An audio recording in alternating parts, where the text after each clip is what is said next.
اعوذ باللہ من الشیطان الرجیم بسم اللہ الرحمن الرحیم۔ سورۃ البقرہ آیت نمبر 59 اللہ کے فضل و کرم سے تلاوت کرتے ہیں۔ فَبَدَّلَ الَّذِينَ ظَلَمُوا قَوْلًا غَيْرَ الَّذِي قِيلَ لَهُمْ فَأَنزَلْنَا عَلَى الَّذِينَ ظَلَمُوا رِجْزًا مِنَ السَّمَاءِ بِمَا كَانُوا يَفْسُقُونَ۔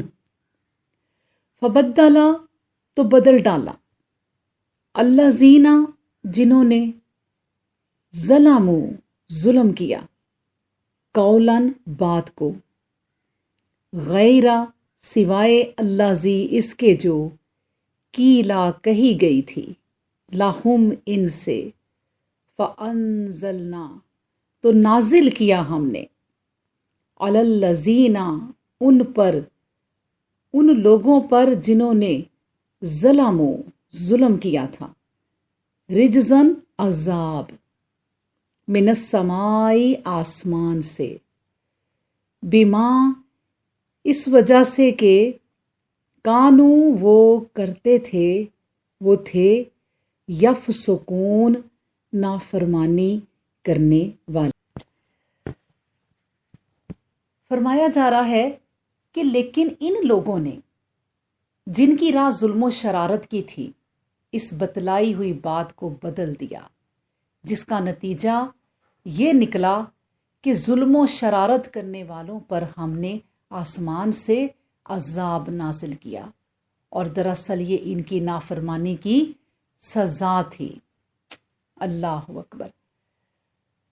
مجھے تو یہ آیت پڑھ کے فَبَدَّلَ الَّذِينَ ظَلَمُوا ایک شعر یاد آ رہا ہے کہ خود بدلتے نہیں قرآن کو بدل دیتے ہیں، خود بدلتے نہیں قرآن کو بدل دیتے ہیں، ہوئے کس درجہ فقیہان حرم بے توفیق۔ اللہ اکبر۔ اب دیکھیں اس آیت میں جو بات سمجھ میں آ رہی ہے وہ یہ ہے کہ جاہل اور اجڑ قوم، جو بھی جاہل اور اجڑ قسم کی قومیں ہوتی ہیں، ان کی یہی نشانی ہوتی ہے کہ وہ کسی پابندی کو برداشت نہیں کر سکتی، وہ بے لگام گھوڑے کی طرح چھوٹ ہوتی ہے، جو منہ میں آیا کہہ دیا، جو جی میں آیا کر لیا۔ اب دیکھیں یہ جو زبان اللہ سبحانہ و تعالیٰ نے دی ہے، تو یہ بھی ہمیں کوئی بے لگام نہیں دی، اس پر بھی پابندی ہے۔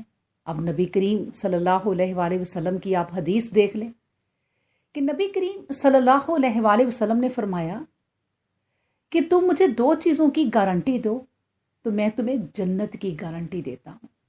اللہ اکبر۔ تو وہ دو چیزیں کیا ہیں؟ ایک تو زبان اور دوسری شرم کا۔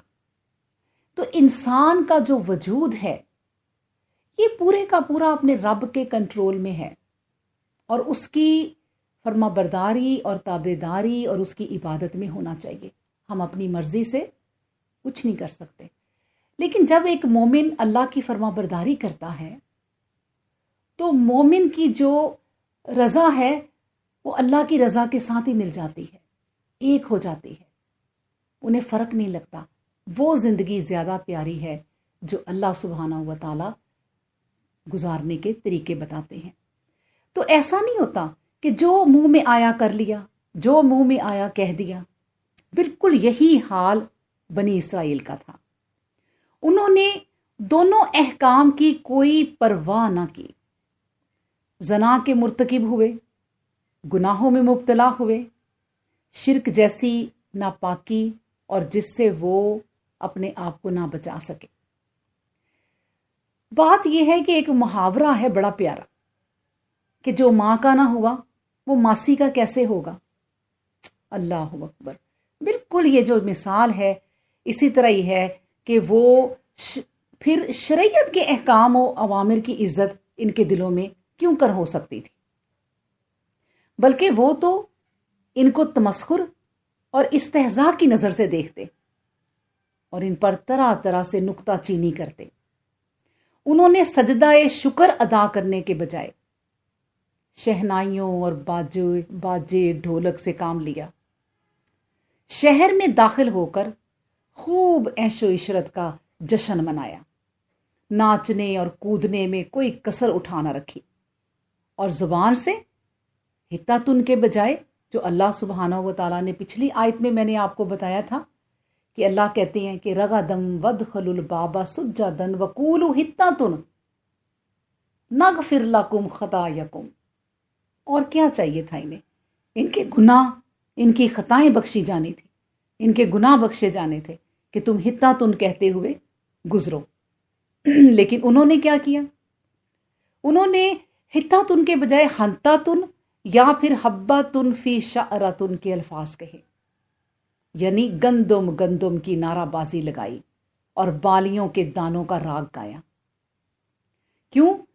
حالانکہ اسی سے پہلے اللہ تبارک و تعالیٰ نے، ابھی ہم نے پڑھا کہ ان پر منو سلوہ نازل کیا، وہ اس نعمت سے بھی نعوذ باللہ اکتا گئے، اور پھر ان چیزوں کے نعرے لگا رہے ہیں جو خود اب محنت کر کے اگیں گی، محنت کے بغیر اب کوئی چیز نہیں ملے گی، اور اس پر بھی شکر کرنے کے بجائے تاکہ اللہ اس میں برکت دے تو وہ نعرے لگا رہے ہیں، اور اس عارضی زندگی کی خوشحالی کو دیکھ کر آخرت کو بالکل ہی بھول گئے۔ یہ ان کے تمسخر کی انتہا تھی کہ شرعی احکام کی ذرا برابر بھی عزت ان کے دلوں میں نہ تھی۔ جب انہوں نے شریعت کے ساتھ استہزاء کیا اور طرح طرح کے گناہوں میں مبتلا ہو گئے تو پھر کیا ہوا؟ پھر اللہ نے کہا فَأَنزَلْنَا عَلَى الَّذِينَ ظَلَمُوا رِجْزًا مِنَ السَّمَاءِ، پھر اللہ نے آسمان سے جو ہے وہ عذاب نازل کیا، اور اللہ کے غضب نے انہیں آ لیا، اور اس دنیا میں انہیں دکھا دیا کہ نافرمانی کی سزا اسی طرح دی جاتی ہے، اور نافرمانوں کا انجام اسی طرح ہوتا ہے۔ اس کے لیے بھی ایک مثال کہ نہ رہے بانس نہ بجے بانسری، اللہ نے اپنے عذاب سے پھر سب کچھ ختم کر دیا۔ اب دیکھیں، وہ تو ایک قوم تھی، گزر گئی، ان کا قصہ اللہ سبحانہ و تعالی ہمیں قرآن میں سناتے ہیں، کیوں؟ کہ ہم نصیحت حاصل کریں، ہم ان سے عبرت پکڑیں۔ تو اللہ، اب ہم اپنے آپ کو دیکھیں کہ ہم نے شریعت کے احکام کو کتنا اپنایا ہوا ہے۔ کہیں ایسا تو نہیں ہے کہ ہمیں بھی اللہ تبارک و تعالیٰ جو خوشی دیتا ہے، بجائے کہ ہم سجدہ شکر کریں، ہم بھی باجے گاجے میوزک، وہ آوازیں آ رہی ہوتی ہیں، پٹاخے چل رہے ہوتے ہیں، روشنیاں چمک رہی ہوتی ہیں، بجائے کہ سجدہ شکر کریں کہ ہم اس دنیا کی جو ہے وہ نظر آتی ہوئی چیزوں کے پیچھے لگ جاتے ہیں۔ تو پھر اللہ سبحانہ و تعالیٰ سے ڈریں، ہمیں ڈرنا چاہیے کہ کہیں وہ عذاب ہم پہ نہ آ جائے۔ لیکن آپ سے یہ میں کہہ دوں کہ عذاب تو اتر چکا ہے۔ اب دیکھیں کہ اللہ نے یہ جو ان پر عذاب نازل کیا تھا، رجز کے معنی، جو اس میں رجز کا لفظ استعمال ہوا ہے، رجزن، اس کے معنی ہے عذاب۔ اب دیکھیں، رسول اللہ صلی اللہ علیہ وسلم کا ارشاد گرامی ہے کہ اِنَّهُ رِجْزًا عُذِّبَ بِهِ بَعْضُ الْأُمَّمِ قَبْلَكُمْ، یہ حدیث ہے، یعنی رجز وہ ہے جس کے ساتھ بعض قوموں کو عذاب دیا گیا۔ اور کیوں دیا گیا؟ جب انسان ناپاکی اور رجز یعنی کفر و شرک کی راہیں اختیار کرتا ہے تو اس کے موافق اس کو سزا بھی ملتی ہے، اور جب حد سے زیادہ ناپاکی بڑھ جاتی ہے تو اس کی سزا اسی دنیا یعنی دارالعمل میں بھی آ جاتی ہے۔ من السماء کا لفظ کہہ کر اللہ سبحانہ و تعالیٰ نے اشارہ کر دیا کہ وہ عذاب دراصل عذاب الہی تھا، یعنی وہ آسمانی حاکم کی طرف سے نازل ہوا تھا جو ان کے گناہوں کی پداش کے طور پر دیا گیا تھا۔ اب یہ عذاب کیا تھا؟ کس صورت میں تھا؟ روایات میں اس کا ذکر ملتا ہے کہ یہ طاعون تھا، اور روایات میں بار بار طاعون کا ذکر ہی ملتا ہے، جو وبائی مرض میں سے ایک نہایت ہی مہلک مرض ہے۔